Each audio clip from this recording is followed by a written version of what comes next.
தூக்கம் விற்ற காசுகள். கவிதை.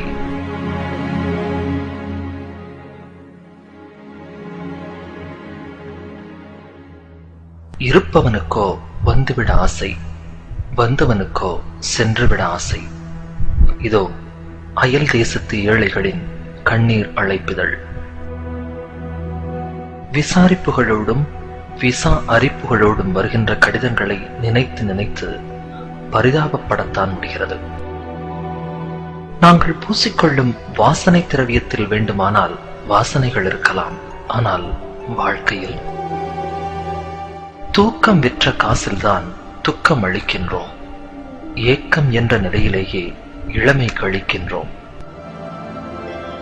எங்களின் நிலாக்கால நினைவுகளை எல்லாம் ஒரு விமான பயணத்தினூடே விற்றுவிட்டு கனவுகள் புதைந்துவிடும் என தெரிந்தே கடல் தாண்டி வந்திருக்கிறோம். மர உச்சியில் நின்று ஒரு தேன்கூட்டை கலைப்பவன் போல் வார விடுமுறையில்தான் பார்க்க முடிகிறது இயந்திரமில்லாத மனிதர்களை. அம்மாவின் ஸ்பரிசம் தொட்டு எழுந்த நாட்கள் கடந்து விட்டன. இங்கே அலாரத்தின் எரிச்சல் கேட்டு எழும் நாட்கள் கசந்து விட்டன.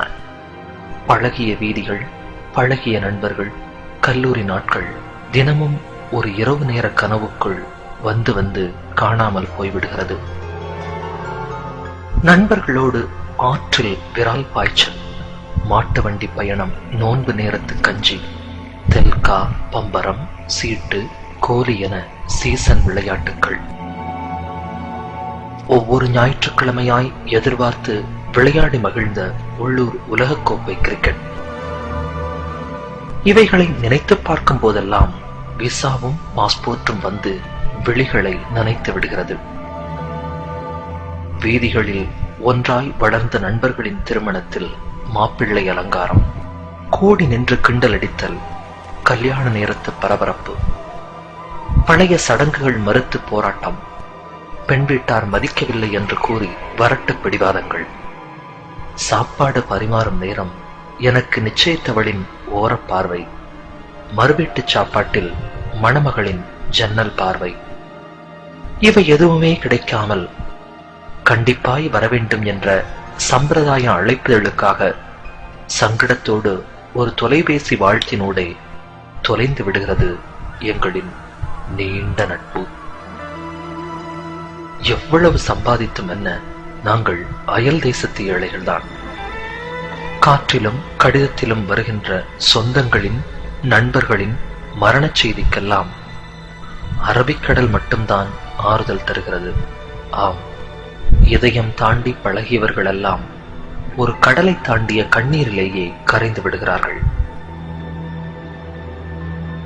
இறுதி நாள் நம்பிக்கையில்தான் இதயம் சமாதானப்படுகிறது. இருப்பையும் இழப்பையும் கணக்கிட்டு பார்த்தால் எஞ்சி நிற்பது இழப்பு மட்டும்தான். பெற்ற குழந்தையின் முதல் ஸ்பரிசம், முதல் பேச்சு, முதல் பார்வை, முதல் கழிவு, இவற்றின் பாக்கியத்தை தினாரும் திருகமும் தந்துவிடுமா? கிள்ளச் சொல்லி குழந்தை அழும் சப்தத்தை தொலைபேசியில் கேட்கின்றோம். கிள்ளாமலேயே நாங்கள் தொலைவில் அழும் சப்தம் யாருக்கு கேட்குமோ? ஒவ்வொரு முறை ஊருக்கு வரும் பொழுதும் பெற்ற குழந்தையின் வித்தியாச பார்வை, நெருங்கியவர்களின் திடீர் மறைவு, இப்படி புதிய முகங்களின் எதிர்நோக்குதலையும் பழைய முகங்களின் மறைதலையும் கண்டு மீண்டும் அயல் தேசம் செல்ல மறுத்து அடம்பிடிக்கும் மனசிடம் தங்கையின் திருமணமும் தந்தையின் கடனும் பொருளாதாரமும் வந்து சமாதானம் சொல்லி அனுப்பிவிடுகிறது மீண்டும் அயல் தேசத்திற்கு.